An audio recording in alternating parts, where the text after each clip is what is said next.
오늘 상고할 말씀은 로마서 1장입니다. 1절부터 7절까지 말씀 낭독하겠습니다.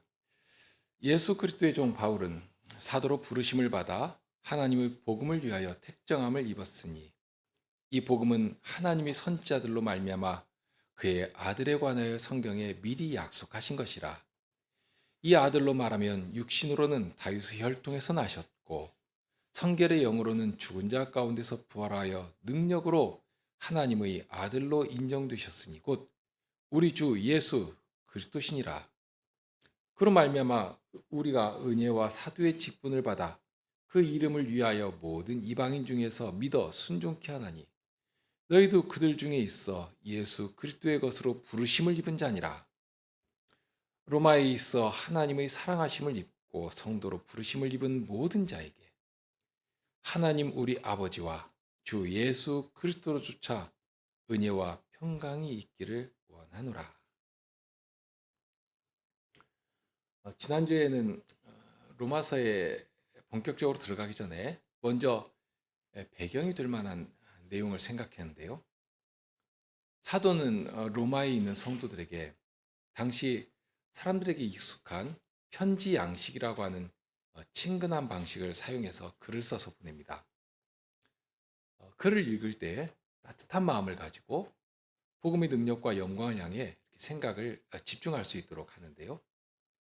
다만 당시 편지 글을 쓸 때에는 가장 먼저 누가 누구에게 편지한다 하는 내용을 쓰게 됩니다. 그런데 로마서를 보면 누가는 나오는데 누구에게 보낸다 하는 내용을 7절로, 그러니까 인사말이 끝나는 부분으로 미룹니다. 그러면서 그 사이에 무엇을 담아놓는가 하면 하나님의 복음 약속과 그 약속의 실체이신 그리스도를 아주 강렬한 언어로 전합니다. 이것을 조금 더 믿을 수가 없는 것입니다. 사실 이 로마서 전체가 바로 이 복음에 대한 것이거든요. 그런데 이 인사말이고 무엇이고 이 사도의 급한 마음이 이런 데서도 고스란히 드러납니다. 처음부터 나는 이 복음을 전하려고 편지글을 쓰는 것이다 하는 사실을 마치 이렇게 선언하듯이 거기에 담아 놓습니다. 그럴 때 1절을 보면 이런 복음을 전하는 일을 위해서 어떻게 부름받게 되었는가를 알립니다. 거기 보면 복음을 위하여 택정함을 입었다고 했는데요. 여기 택정함을 입었다 하는 말을 자칫 오해하기가 쉽습니다. 예를 들면 무슨 취업 시장에 가서 이렇게 보통 그런 데 가면 이렇게 헤드헌터처럼 이렇게 그 사람 이렇게 경력을 보고 조사하고 그러니까 쓸만하다 말입니다. 살펴보니까 학문도 출중하고 경건의 훈련도 잘 되어 있고 그러니 그것 보고서는 이 쓸만하니까 내가 택한다 하는 식으로 오해하면 안 됩니다. 에베소서 1장 5절에 이런 말씀이 기록되어 있습니다. 내가 너를 복중에 짓기 전에 너를 알았고 네가 태에서 나오기 전에 너를 구별하였고 너를 열방의 선지자로 세워놓으라. 예레미야를 선지자로 세우실 때 복중에 짓기 전부터 알았고 태에서 나오기 전부터 구별하여 선지자로 세웠다 하고 말씀합니다. 사도도 동일하거든요. 하나님께서 당신의 복음을 위해서 바울이라고 하는 이 사람을 기이하신 은혜로 구별하여 사도로 세워주신 것입니다. 사도가 고백한 것이 있지 않습니까? 나의 나된 것이 스스로 된 것인가? 하나님의 은혜 말고는 설명할 길이 없었습니다. 사울이라는 사람 자체로 보면 그리스도의 복음을 막기 위해서 얼마나 잔혹한 열심을 냈습니까? 스스로는 하나님을 향해 열심을 낸다고 하면서 오히려 하나님의 원수로 행하던 그런 자였습니다. 그런데 그런 바울을 부르시고 그리스도의 복음을 위해서 세워주셨단 말입니다. 바울이 가진 어떤 인간적인 조건 때문에 하나님께서 그를 사도로 세우신 것이 아니라 하는 것입니다. 사람들은 간혹 그의 인간적인 어떤 장점을 표면에 내세우려고 합니다. 그가 당시 최고의 학문을 하고 열심도 대단히 뛰어나고 그렇게 잘 준비된 것 때문에 하나님께서 당신의 복음을 위해서 그를 불러 세워주신 것이라 하고 설명하기도 합니다. 물론 어떤 면에서 전혀 틀린 말은 아닙니다. 그러나 사도는 자신이 가진 것, 전에 쌓았던 것들을 조금이라도 의지하거나 자랑하려고 하지 않았습니다. 오히려 그것 배설물에 불과한 것이라 하고 분명하게 고백하지 않습니까? 사람이 어떤 준비를 잘하고 세상에서 그만큼 유능한 사람이 되니까 그것 때문에 하나님께서 그를 사용하시는 것인가? 세례 요한의 말처럼 하나님께서는 발에 채이는 돌들로도 아브라함의 자손을 만드실 능력과 권세가 있는 분이십니다. 우리가 대단히 공부를 잘하고 권력 있는 자리에 올라서서 또는 사람들이 우러르는 성공을 거두니까 그러면 하나님께서도 그런 조건 따져보시고서는 내가 찾던 유능한 사람이 여기 있었구나 하고 그를 사용하시는가? 그런 일 없다 하는 말씀입니다. 사도는 여기 먼저 자신이 하나님의 복음을 위해 부르심을 받은 사도가 된 것은 하나님께서 택하신 것이고 그 택하심은 그리스도의 은혜로 말미암는 것이라 하고 말씀합니다. 은혜 말고는 설명할 길이 없습니다. 그리스도의 은혜로 사도가 된 것입니다. 하나님의 은혜가 없다면, 그리고 그 부르심 앞에서 자기를 버리고 그리스도를 좇는 일이 없다면 사도가 그렇게 하지 않았습니까? 그리스도의 영광을 뵐 때에 그 앞에 그냥 죽은 자처럼 고꾸라진 것이고, 그런데 그렇게 주님의 부르심 앞에서 자기를 버리고 주님을 좇지 않는다면 인간적으로는 대단히 유능하고 성공한 사람이 될지는 모르겠지만 하나님께서 쓰시는 사람은 되지 못하는 것입니다.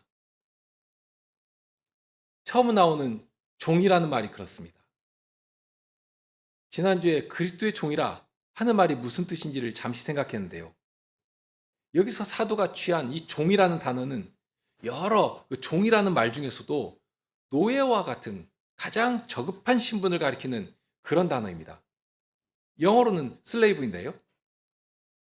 마치 소를 팔고 사는 그런 우시장 같은 곳에 가서 값을 매겨가지고 일 부리기 위해서나 또는 잡아먹기 위해서 필요한 소를 사가는 그런 정도의 수준입니다. 거기에 무슨 인격이 있을 수 있습니까? 그저 마소처럼 짐승과 같이 그렇게 취급당한 것이 노예입니다. 그런데 사도는 여기서 자신을 그런 노예로 규정하면서 내가 예수 그리스도의 노예다 하고 그것을 자랑스럽게 말하고 있다 하는 것입니다. 무슨 자기를 이렇게 노예라고 종이라고 하면서 그것을 자랑스러워 하는가?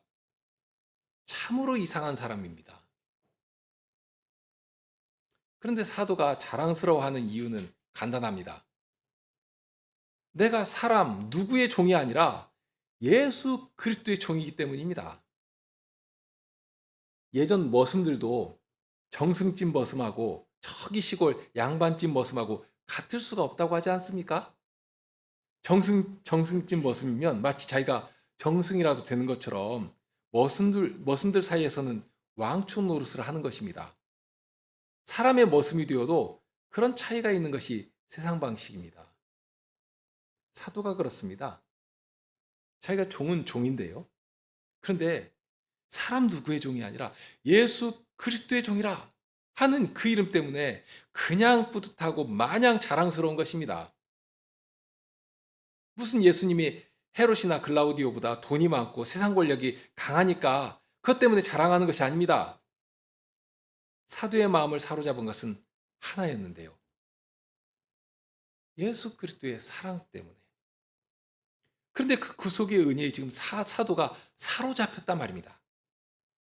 주님께서 죄인들을 위하여서 당신의 몸을 기꺼이 내어주시고 어린 양의 제물로 기꺼이 드리시고 대신 우리를 죄에서 마귀의 권세에서 사망의 종로로 타는 자리에서 구원해 주셨다.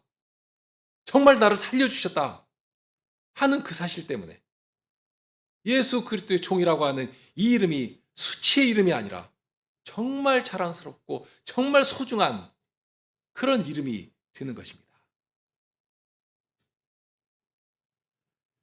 사도는 그렇게 자신을 예수 그리스도의 종이라 소개하면서 이 글을 시작합니다. 그러면서 종이라는 말에는 중요한 사실이 하나 따라다니는데요. 종이기 때문에 해야 할 일이 있습니다. 종은 유유자적하니 한량처럼 사는 존재가 아니지 않습니까? 할 일이 있는 것입니다. 그것이 무엇인지를 분명하게 밝힙니다. 하나님의 복음을 위하여 택정함을 입었다 하는, 그것이 사도가 종으로 해야 할 일입니다. 하나님의 복음을 섬기도록 종으로 택하심을 받은 것이고, 그러면 이 복음이 무엇이냐 하는 것을 2절부터 6절까지 간략하면서도 핵심적인 내용으로 소개합니다. 2절 보시죠. 이 복음은 하나님이 선지자들로 말미암아 그의 아들에 관하여 성경에 미리 약속하신 것이라. 하나님의 아들에 관한 것인데요. 참 놀랍지 않습니까? 생각하면 참 신비한 일인데요. 지금 신의 세계에서 이루어지고 있는 그 신비를 알려주시는 말씀입니다. 사람의 일도 다 모르는데 신의 세계에서 이루어지는. 다만 이것은 하늘에서 갑자기 뚝 떨어진 이야기는 아닙니다. 이미 성경에 하나님의 아들에 관해서는 선지자들을 통해서 다 약속하신 것들이 있습니다. 그러면 그 내용이 뭐냐 하는 것이 이제 3절과 4절에 나오는데요. 이 3절과 4절은 두 개의 병행구처럼 연결되어 있습니다.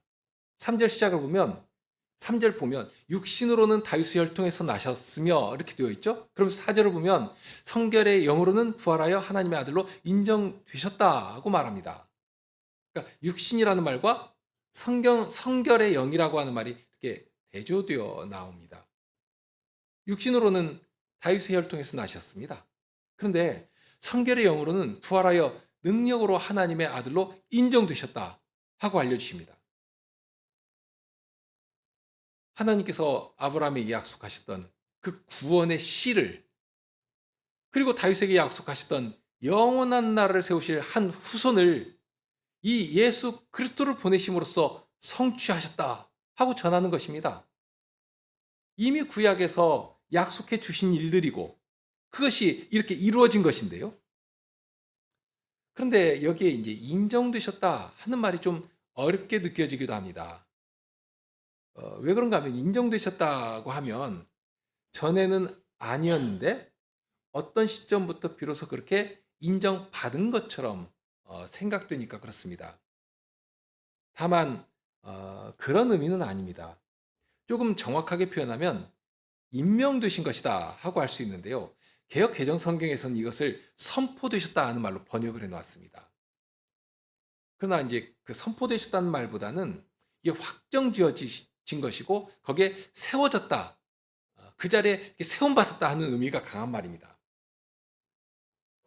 예수님께서는 다윗의 혈통으로 오시기 전부터 이미 영원한 하나님이십니다. 그런데 하나님의 아들로 임명되셨다고 합니다. 무엇 때문인가?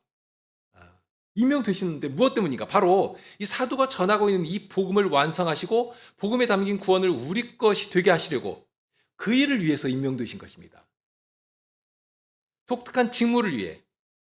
전에도 아드님이셨지만 오로지 이 하나의 직분을 감당하기 위해서 하나님의 아들이라고 하는 자리에 임명되신 것입니다. 이 말이 가진 영광이 얼마나 크고 놀라운 것인지는 이 로마서를 통해서 계속 전할 것입니다, 사도가. 그런데 예수님만 혼자 아들로 임명되시고 끝, 이게 아니고요. 이 임명되셨으니까 무슨 일을 위해서 임명되신 것 아닙니까? 그러니까 아들로 임명되셨을 때는 그 안에 담긴 구원의 능력과 은혜와 영광을 하나님의 사랑하신 자들을 위해서 이렇게 부어주시기 위해서 부어주실 일이 이 표현 하나에 이미 예비되어 있고 담겨 있는 것입니다. 아무튼지 그렇게 죄의 모든 책임을 당신의 것으로 다 가져가시고 그 죄에 대한 하나님의 진노와 형벌을 그렇게 예수님께서 고스란히 받아서 죽으신 것이고 죽으셨는데, 그런데 거기에 반전이 일어납니다. 분명 죄를 지으면 죽고 그러면 끝입니다. 죽었는데 거기 무슨 소망을 둡니까? 그냥 이제 썩어지는 것뿐이죠. 소망이 완전히 사라지는 것입니다. 그런데 예수님은 분명 죽으셨는데 그런데 살아나셨단 말입니다. 부활하셨단 말입니다. 사도가 증인이고 고린도전서의 증언에 따르면 당시 예수님의 부활을 본 500의 형제 중에 태반이나 여전히 살아있고, 그러니 누구도 아니라고 할 수 없도록 그렇게 살아나신 것입니다. 사도가 전하는 복음의 핵심이 이것입니다. 죄인은 죄로 말미암아 다 죽습니다. 한 사람도 예외가 없습니다. 이제까지 죽지 않은 사람이 누가 있습니까? 그것은 곧 모든 인생들이 다 죄인이라 하는 사실을 증명하는 것뿐입니다. 그럼 죽음으로 끝인가? 사람들은 그렇게 생각하죠. 그러나 죽음 뒤에는 심판이 있고 영원한 지옥의 형벌이 기다리고 있습니다. 그런데 이 불쌍한 인생들이 그것을 모릅니다. 이 땅이 전부인 것으로 알고 살아갑니다. 죽어서 무슨 지옥이 있느냐? 그저 이 땅에서 나 잘 살면 된다 하는, 얼마나 미련하고 얼마나 불쌍합니까?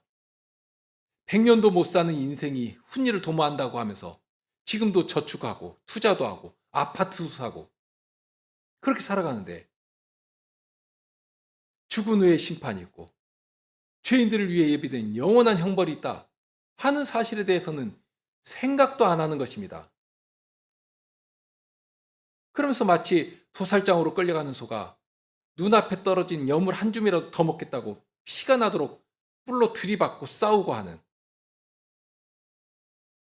그거를 보면 참 불쌍하다 하는 생각 안 하겠습니까? 그런데 인생이 그보다 나을 것이 무엇입니까? 모르는 것입니다. 심판이 있다는 것도 모르고 영원한 지옥의 형벌이 있다는 것도 모르고 그저 이 땅에 썩어질 것이 전부입니다. 그러니 어떻게 할 것입니까?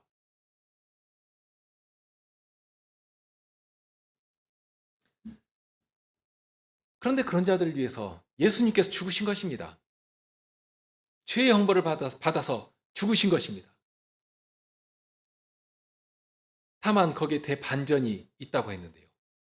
그것이 무엇인가 하면, 그렇게 분명 죽고 끝나야 하는데, 죄로 인해서 죽은 것인데, 그런데 살아나신 것입니다. 죄를 지으면 죽는다 하는 것이 법인데, 죄에 대한 형벌이 그렇습니다. 죄인은 반드시 죽습니다. 그런데 죽었는데 죽은 가운데서 살아나신 것입니다. 어떻게 그럴 수가 있는가? 이 사건, 부활하셨다 하는 사실을 통해 온 땅이 진동하도록 두려워하도록 선포하는 사실 하나가 있습니다. 세상에서도 사람이 죄를 지으면 책임을 져야 합니다. 벌금을 내든지 감옥에 가야 합니다. 만약 감옥에 갔는데 근데 수형 기간이 다 찼으면 그 후에는 감옥에 갇혀 있으면 안 됩니다. 1분도 더 갇혀 있으면 안 됩니다. 풀려나야 합니다. 만일 시간이 다 됐는데, 끝났는데, 수형 기간이 다 찼는데도 풀어주지 않으면 어떻게 되는가? 법치가 무너지고 공의가 무너지는 것입니다. 예수님께서 부활하신 것은 그런 것입니다. 죄에 대한 모든 형벌을 다 갚아버리셨습니다. 분명 죄를 지으면 죽어야 합니다. 그런데 갚아야 할 부채를 다 갚아버리셨습니다. 죽음으로 책임을 져야 하는데 죽음으로써 갚아야 할 부채를 다 갚았습니다. 정말 한 톨이라도 남김없이 완벽하게 청산하신 것입니다. 그렇게 되면 그 다음에 어떤 일이 일어난가? 더 이상 죄로 인한 형벌 아래 갇혀 있을 수가 있는 것인가? 죽음 아래 갇혀 있을 수 있는 것인가? 그럴 수가 없습니다. 그러면 안 되는 것입니다. 분명 죄로 말미암아 십자가에 달리시고 죽으신 것인데, 예수님이 모든 죄의 진노와 형벌을 다 받아서 지옥의 고통까지라도 다 감당하셔서 책임을 갚아버리시니까, 그렇게 갚으시니까 그때에는 공의로우신 하나님께서 더 이상 예수님을 죽음 아래 두어두실 수가 없게 된 것입니다. 한시라도 그냥 두신다면 하나님의 공의는 완전히 무너지고 맙니다. 세상에서도 그것이 대단히 중요하다고 말하고, 그러니 당장에 풀어주어야 하는 것인데, 공의로우신 하나님이 불의하게 예수님을 더 이상 죽음 아래 갇혀 있도록 그것을 그냥 두고 보실 수가 없는 것입니다. 그러니 당장에 예수님을 사망의 자리에서, 죽은 자리에서 일으켜 세우신 것입니다. 그것이 부활 사건입니다. 그렇게 하여서 선지자들을 통해 약속하셨던 일을 온 세상에 알도록, 하나님의 구원이 여기 있다 하고 알도록 높이 세우신 것입니다. 여기 하나님의 아들로 임명되셨다 하는 말이 바로 그런 것이고요. 전에도 하나님의 아드님이셨습니다. 그것은 영원토록 변함없습니다. 그런데 이제는 그 위에 선자들을 통해 약속하신 대로 하나님의 백성들을 구원하실 중보자로, 그 일을 감당할 직분자로 보내셔서 온 땅에 알도록 하나님의 아들로 임명하여 세우신 것입니다. 바로 그 사실을 전하도록 사도로 택하여 세우심 받은 것이고요. 그러니 예수 그리스도의 종으로서 사도는 다른 것을 할 수가 없는 것입니다. 할 수가 없죠. 그 일을 위해서 부르심 받았는데 처음부터 오직 복음만을 전하며 섬긴 것입니다. 그 사실을 알리면서 이 복음으로 이루어질 놀라운 일이 무엇인가를 5절에서 이렇게 알립니다. 그로 말미암아 우리가 은혜와 사도의 직분을 받아 그 이름을 위하여 모든 이방인 중에서 믿어 순종케 하나니. 복음에 담긴 하나님의 뜻은 분명합니다. 이제는 전에 살던 대로 살면 안 됩니다. 자기 정욕대로, 상실한 마음대로 살아가면 안 됩니다. 죄에 대해서 죽었는데 어떻게 다시 예전 죽은 행실로 어떻게 다시 돌아갈 수 있는가? 안 되는 것입니다. 십자가에 예수님과 함께 못 박혀 죽었고, 그러니 예수님을 믿는 믿음 안에서 그리스도와 함께 부활한 자로, 정말 나를 위해 죽었다가 다시 사신 그분을 위해서, 그분을 본받아 살아가야 하는 것입니다. 그 사실을 아주 명료하게 알려주십니다. 믿어 순종케 하는 것이라. 지난주에도 말씀드렸지만 여기 믿어 순종케 한다는 이 표현을 믿음 따로 순종 따로 분리하거나 또는 그냥 이거나 저거나 같은 말로 이렇게 섞어버리면 안 됩니다. 특별히 믿어 순종케 한다고 하니까 이것을 순서처럼 생각해서 믿는 것이 먼저이고, 그런 후에 믿음이 좀 잘하면 그 다음에 순종은 차차차차 하면 되는 것처럼 그런 생각하면 안 됩니다. 자칫 그런 식으로 가르치거나 그런 식으로 생각하는 일이 많기 때문에 강조해서 말씀드리는 것입니다. 이것은 분리할 수 없고 마치 동전의 양면과도 같습니다. 믿는다는 것은 곧 그리스도께 순종한다는 것을 의미합니다. 사도는 복음을 위해 부르심을 받은 자인데 그렇기 때문에 사도가 먼저 복음으로 부르심을 입은 자가 되었습니다. 이 복음을 들을 때에 복음의 주인이신 그리스도를 향하여서 나의 주인이시고 나의 하나님이시라 하고 고백하게 되는 것이고, 이 고백은 주인에 대한 절대적인 복종을 선언하는, 다짐하고 고백하는 것과 동일합니다. 종에 앉고 일어섬은 사람 누구의 마음에 달려있는 것이 아닙니다. 내 몸이니까 내 마음대로 하겠다 하는 것은 적어도 내가 종이 아닌 자유인일 때 가능한 일입니다. 자신의 목숨까지라도 주인의 손에 달려있는 것이, 이것이 종입니다. 우리가 예수님을 향해 나의 주님이시라 하고 고백할 때에는 주님께서 죽으라 하시면 저는 아무 미련 없이 죽겠습니다 하는 고백이 거기 함께 담겨 있는 것입니다. 흔히 이 시대의 많은 기독교인들이 믿는 것이 먼저이고 그 다음에 차차 순종하면 된다는 식으로 생각하는 일이 참 많습니다. 왜 그런가 하면 자기의 불순종을 합리화하고 적당히 넘어가려는 태도에서 나옵니다. 자기 연민에 빠져 있고, 어떤 때는 죽어서 지옥은 가면 안 되겠고, 구원은 받아야 되겠고. 그런데 이 땅에서 순종하는 것이 참 어렵단 말입니다. 자기 하고 싶은 것이 너무 많고, 짧은 인생 좀 즐겨야 하겠고. 그러니 이 말을 좀 분리시켜서 생각하면 수월한 점이 참 많습니다. 자기가 불순종하면서도 이런 정도만 살아도 괜찮은 것처럼 믿기는 하지만, 안 믿는 것 아닙니다. 믿지만 아직 장성하지 못해서 순종할 준비가 안 되어 있는, 조금 부족한, 그러니까 아직 모자라지만 그래도 괜찮은 것처럼 위안을 삼아버리는 그런 교묘한 생각을 하는 모양만 그리스도인인 사람들이 얼마나 많습니까? 그런데 사도가 전하는 복음은 처음부터 그렇게 되어 있지를 않습니다. 마치 살아있으면 숨을 쉬고 심장이 뛰는 것처럼 그 분리하면 안 되는 것입니다. 믿으면 순종이 나오는 것입니다. 그렇지 않으면 그것은 죽은 믿음에 불과합니다. 지금은 순종하지 않지만 나중에 순종하겠다 하는 것은 주님의 명령을 만홀히 대한 태도입니다. 그런 일이 있을 수 있겠는가?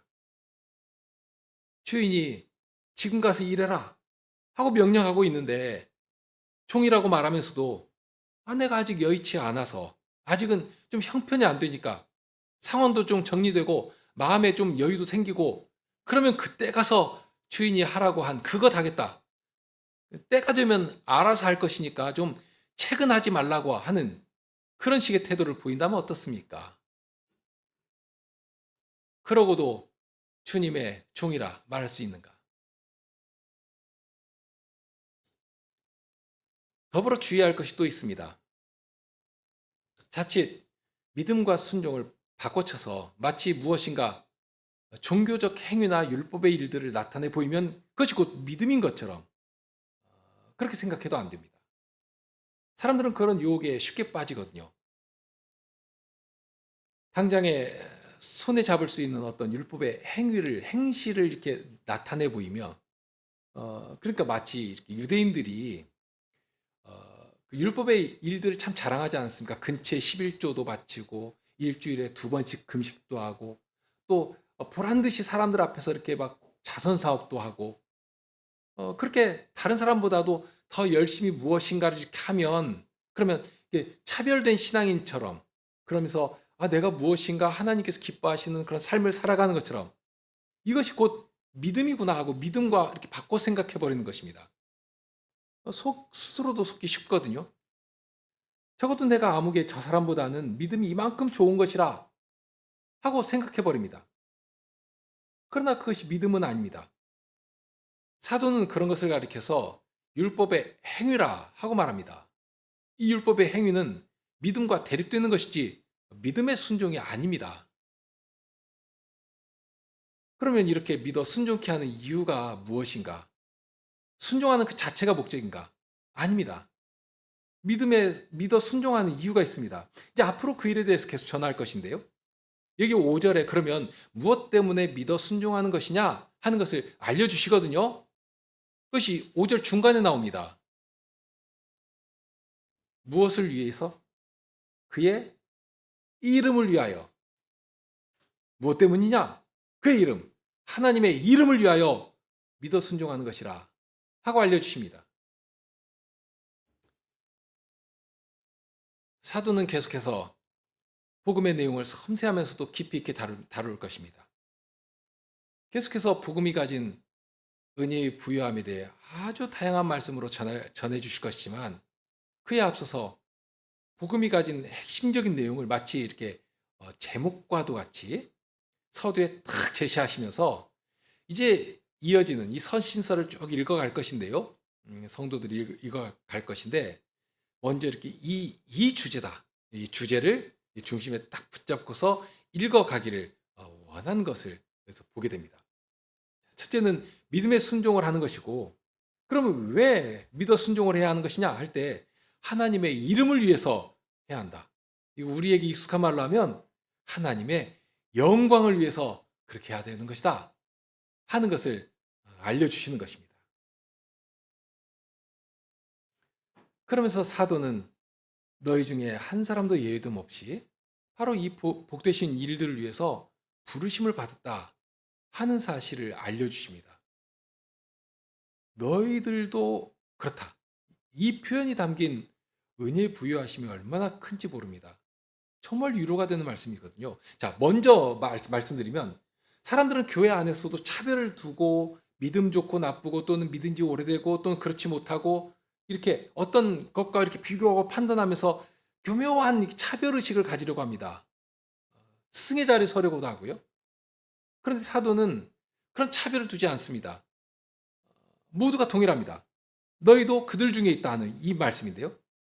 아무 차별 없이 복된 자리, 거룩한 회중 가운데, 성도의 무리 가운데 너도 서 있다 하고 선언적으로 말씀하면서 그 의미가 무엇인지를 알려주십니다. 6절입니다. 너희도 그들 중에 있어 예수 그리스도의 것으로 부르심을 입은 자니라. 여기 너희라고 하면 지금 이 편지를 손에 받아서 함께 말씀을 읽을 로마에 가는 성도들이 우선 대상자겠죠? 지난주에 간단하게 생각한 것처럼 로마서를 보낼 당시 그 로마에 가는 성도들이라고 하면 거기에 유대인 기독교인들도 있었지만 헬라인 기독교인들도 거기에 함께 있었습니다. 그런데 이 그 유대파 기독교인들에게는 독특한 악습 같은 것이 하나 있었습니다. 예전 예수님을 믿지 않던 때의 그 유대의 구습을 버리지 못하는 것입니다. 이것은 로마에 있는 교회만 그런 것이 아니라 안디옥에서도 그랬고요. 갈라디아도 또 똑같았습니다. 마치 최근 살폈던 그 젊은 청년처럼 어릴 때부터 하나님의 율법을 아주 정말 신실하게 지켜 살아온 것입니다. 나름 하나님을 향해 열심을 가지고 하나님의 말씀이라면 좀 힘을 다해 지키려고 하는 것입니다. 그 자체가 나쁜 것이겠습니까? 아니죠. 못하는 게 나쁜 것이겠죠. 문제는 하나님께서 왜 그 말씀을 주셨는가? 그 율법을 지키도록 하신 것인가? 이런 것을 생각하지 않고 그 지켜 행한 것 자체를 자기의 의인 것처럼 만들어버리는. 그러니까 지금 유대파 기독교인들이 가진 생각 가운데 하나가 뭐냐면 예수님을 믿어 구원에 이른다. 이거 의심하지 않습니다. 그런데 예수님도 믿어야 하지만 동시에 율법도 지켜야 하는 것이다. 이렇게 율법의 행위를 교묘하게 이렇게 자랑한 것입니다. 나름으로 그 율법이 가진 종교적 힘이 있습니다. 무엇인가 이렇게 구체적으로 이것 지켜야 된다. 뭐 11조도 바쳐야 되고 안식일도 이렇게 지켜야 되고 또 정결례도 이렇게 행해야 되고 어떤 종교적인 예식을 음식을 먹을 때도 이런 건 먹으면 안 되고 이런 건 먹어야 되고 이렇게 딱딱딱 규정하고 그걸 지키도록 해주면 거기에 사람들은 안정감을 느끼거든요. 말씀드린 것이지만 유대파 기독교인들이라고 해서 율법만 지켜서 구원에 이른다고 생각하지 않았습니다. 다만 율법이라고 하는 것은 이미 하나님께서 우리 선조들에게 주신 것 아닙니까? 그럼 그 귀하고 소중한 것이고요. 그러니 당연하게 지켜야 된다고 생각하고서 그런데 자기들은 이미 어릴 때부터 정말 익숙하게 지켜온 것이고 자랑스럽기도 하고요. 또 모세를 통해서 주신 것이니까 얼마나 소중하고 그렇습니까? 그런데 이제 막 예수님을 처음 믿은 하나님에 대해서도 처음 알고 있는 이 헬라파 기독교인들은 그 개념 자체가 대단히 생소하고 그런 사람들에게 이 유대인들의 전통도 가르쳐 주면서 이렇게 하면 잘 믿는 것이라고. 그러니까 할례도 받고 또 음식도 이렇게 구별해서 먹어야지 예전 안 믿던 때처럼 그냥 아무거나 막 먹으면 안 되는 것이라고 이렇게 하니까 그것이 썩 경건하게 보이고 또 손에 딱 잡을 만큼 종교적인 어떤 그 행위, 어떤 결과들이 딱 나오지 않습니까? 그러면 그것 행하면 무엇인가 예수님을 잘 믿은 것처럼 보이기도 하고 스스로도 안심을 하기도 하고 그런데 그렇게 하면서 새로 이제 교회로 들어온 사람 앞에서 스승 노릇을 하면서 헬라파 기독교인들이 볼 때에도 참 훌륭하다. 믿으려면 저렇게 믿어야 하지 않은 그런 경건의 모습들을 만들어낸 것입니다. 그러니 예수님을 믿어야 하는 것이지만 동시에 율법도 지켜야 하는 것이라 하는 그렇게 교묘히 섞어서 그렇게 가르친 것입니다. 그러니 헬라파 기독교인들, 할례를 받지 않은 이방인들이 생각할 때는 자기들이 아무리 예수님을 믿는다고 해도 어, 저들에 비해서 율법의 의로도 모자란 사람들이고 그렇게 2등 시민처럼 2등 시민에 불과한 것처럼 그렇게 생각을 하게 되는 것입니다. 그런데 사도는 여기에서 단 한마디로 그런 주장을 뒤엎어버리거든요. 6절에 너희도 그들 중에 있다. 후에 이제 3장에 가면 이런 말씀도 하시는데요.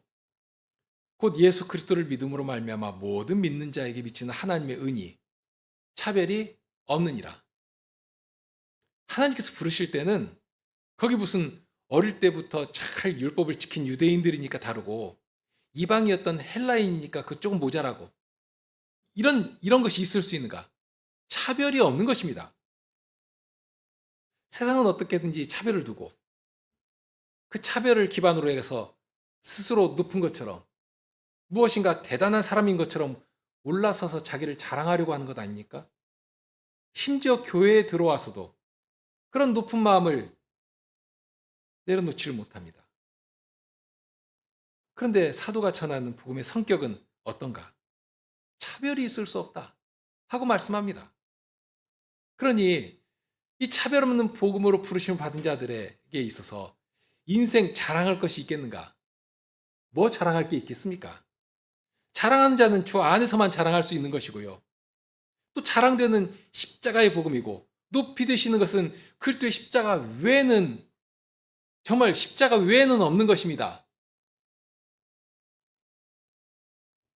이제까지 저들은 그런 식으로 자기들이 높은 것처럼 그렇게 천국 문 앞에 서서 자기들도 안 들어가고 거기 잃은 자들도 못 들어가게 막고 있었습니다. 그러면서 스승의 자리에 앉아서 내가 말씀을 잘한다고 이렇게 경건을 쌓아야 하는 것이라고 그 자랑하면서 스스로 높아졌습니다. 그러한 모습이 단지 사도 시대의 이 유대인들만 그런 것인가? 사실 그것이 사람의 죄성이고요. 오늘날도 어김없이 우리를 그릇된 자리로 이끄는 일들이 얼마나 많이 있습니까? 그런 교묘하고 교만한 마음이 언제라도 치고 들어오는 것을 알기 때문에 복음을 전하는 처음부터 분명하게 정말 확정적으로 선언해 주시는 것입니다. 유대나 헬라나 아무 차별이 없다. 너희도 그들과 동일한 복음으로 부르심을 받은 그리스도의 사람들이다. 그리스도의 사람들이다 하고 분명하게 가르치고 있습니다. 그런 로마 교회의 성도들을 향해 7절에 가서 이제 위로의 말씀을 전합니다. 하나님께서 이미 우리 중에 이루신 독특한 지위가 있는데요. 그것은 하나님의 사랑하심을 입고 성도로 부르심을 입은 자라 하는 것입니다. 고린도전서에 보면 그 고린도전서를 시작하면서 고린도 교회 교인들을 향해 이렇게 화가 나는 표현 하나가 있는데요. 거룩하여진 자라, 성도라 하는 말로 고린도 교회 교인들을 부릅니다. 그런데 아시듯이 고린도 교회에 얼마나 심각한 문제가 많았습니까? 한두 가지가 아니죠. 심지어는 세상에도 없는 정말 그렇게 말하기도 부끄럽고 악한 그런 죄가 교회에 있었습니다. 그런데도 그런 교회를 향해 너희는 거룩하여진 자라 곧 성도라 하는 이름으로 부르기를 주저하지를 않았습니다. 왜 그런가? 어떻게 그렇게 담대하게 선언적으로 말할 수 있는가? 우리 예수님께서 이루신 구원이 그만큼 강력하고 완전하기 때문입니다. 사람의 행위 따위에 얹혀가지고 뭐 조금 이룰 수 있는 그런 어쭙지 않고 모자란 구원이 아니라 하는 말씀입니다. 여기 7절에 성도로 부르심을 받았다고 하는 이 표현은 구약적인 성경 용어입니다. 성도라고 하는 말, 이 말은 거룩한 자라, 하교스라는 말 혹시 들어보셨는지 모르겠네요. 그 말이거든요. 이 거룩한 자라 하는 말은 오로지 이스라엘을 가리키는 전용적인 표현입니다. 이제까지 이 말은 율법의 행위를 자랑하던 자들이 자기들에게만 이렇게 적용해서 독점적으로 쓰던 말입니다.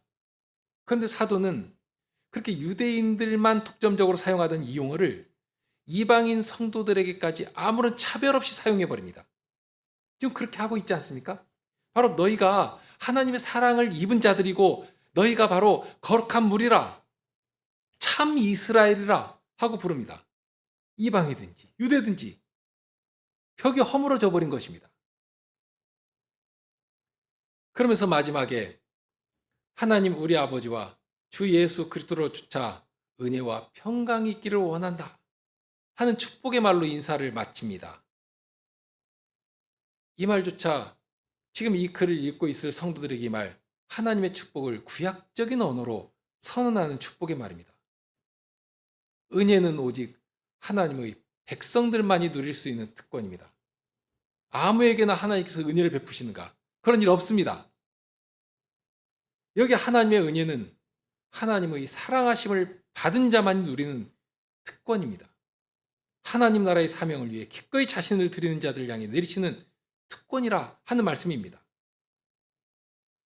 백성들의 헌신과 순종을 위해 필요한 모든 요구를 하나님의 권세로서 내려주시면서 하나님의 부요함 가운데 기꺼이 거룩한 나라의 사명을 수행하도록 보장해 주시는 것이 바로 은혜입니다. 그런 이 은혜가 다른 곳으로 조금이라도 새어나갈 수 있는가? 아닙니다. 오직 주의 백성들에게, 언약의 자손들에게만 임하는 것입니다. 그러면서 동시에 은혜만이 아니라 평강을 함께 구합니다. 이 평강이라는 말도 통일한 언약 언어거든요. 구약의 언어로 하면 이게 샬롬입니다. 평강이라는 말을 자칫 오해하기 쉬운데 보통은 이 평강 또는 평안이라는 말로 번역되는 마치 물 안개 낀 새벽 호수처럼 잔잔하니 아무 일도 일어나지 않는 고요한 어떤 적막감, 정적 이런 것들을 이렇게 평강 또는 평안이라고 생각합니다. 그런데 하나님께 주시는 평안은 그런 한적하고 고요한 어떤 그런 것이 아닙니다. 김홍전 목사님이 참 예를 든 것이 참 좋은데요. 자전거가 그저 고요히 아무것도 안 하고 있으면 그냥 쓰러집니다. 그것은 평강이 아닙니다. 오히려 페달을 힘있게 밟고 그러면 앞으로 쭉 전진하면 쓰러지지 않고 달려가거든요. 그것이 성경적 개념의 평안입니다. 하나님께 주시는 평안이라는 건 그런 것입니다. 안식일이니까 그냥 몸이나 추스르고 아무 일도 않고 쉬면 그것이 안식이 아닙니다. 하나님 나라는 처음부터 그랬거든요. 태초부터, 범죄하기 전부터 하나님께서 두신 뜻이 이 사람들의 순종을 통해 역동적으로 이루어지면서 땅에 가득가득해지기를 바라시는, 그러니 하나님께서 두신 뜻을 조차 기쁨으로 순종하는 것, 순종하는 자에게 은혜를 더하여 주셔서 정말 하나님의 은혜 가운데 살아 움직이도록 해주신 것이고요. 그러면 그 위에 하나님께서는 모든 것을 조율하시고 조정하셔서 과연 복되고 선한 결실이 이루어지도록 그렇게 해주신 것입니다. 그러니 사람에게 맡기신 뜻은 하나님의 말씀을 따라 활발하게 순종하는 그 일입니다. 그럴 때 거기에 참된 평안이 깃들게 되는 것이고 하나님 나라의 특징으로서 이 평안이 꽃피우게 되는 것입니다. 여기 사도가 선포하며 축복하는 은혜와 평강이라는 단어는 정말 전적으로 이스라엘에게만 적용되는 용어였습니다. 이런 은혜와 평강을 누가 주시고 누가 수여받을 수 있는 것인가? 홀로 한 분이신 하나님 외에는, 그리고 하나님의 사랑을 받은 주의 백성들 외에는 없는 것입니다. 그런데 여기에 그 하나님의 은혜와 평강이 누구에게 선포되고 있는가? 이방이라도 정말 아무 차별이 없이 그리스도의 복음을 믿어 순종하는 자들이라면 그런 자들에게 주시는 것이다 하는 사실을 주님의 이름으로 선언하고 있는 것입니다. 정말 이들이 새로운 이스라엘이라 하고 확장되고 확정되고 있습니다. 전에는 원수였던 자들입니다. 언약 밖에 있던 자들입니다. 도무지 하나님의 말씀에 순종하는 일들, 순종할 수가 없는 것이죠. 그러니 죄를 향하신 두려운 진노 가운데 영원한 형벌 아래 떨어질 수밖에 없는, 정말 그런 비참하고 불쌍한 자들이었는데, 그런 자들을 불러 하나님의 사랑하심을 입게 하시고 거룩한 회중 가운데 서게 하시고, 그렇게 하나님의 은혜와 평강을 누리며 하나님의 이름을 영광스럽게 섬기며 살아갈 수 있게 해 주셨다, 주신 것입니다. 예수 그리스도의 복음 밖에서는 구원을 찾을 길이 없습니다. 그런데 이 복음을 오늘 우리에게도 들려주시며 믿도록 하시는 것입니다. 믿어야 합니다. 진정 그리스도께서 이루신 구속의 은혜는 이스라엘의 벽을 넘어서 이방 땅, 정말 동방의 끝인 이 나라까지도 막힘없이 전해졌고 오늘 또 우리에게 들려주시지 않습니까? 과연 우리에게까지 이 복음을 전해주시고 듣게 하시고, 그래서 우리가 사도와 동일한 믿음 가운데 서서 순종을 하며 그렇게 하나님의 존귀하신 이름을 영화롭게 섬기며 살아갈 수 있게 해주신 것입니다. 사도가 전해주신 복음은 바로 그런 것입니다. 함께 기도하실까요?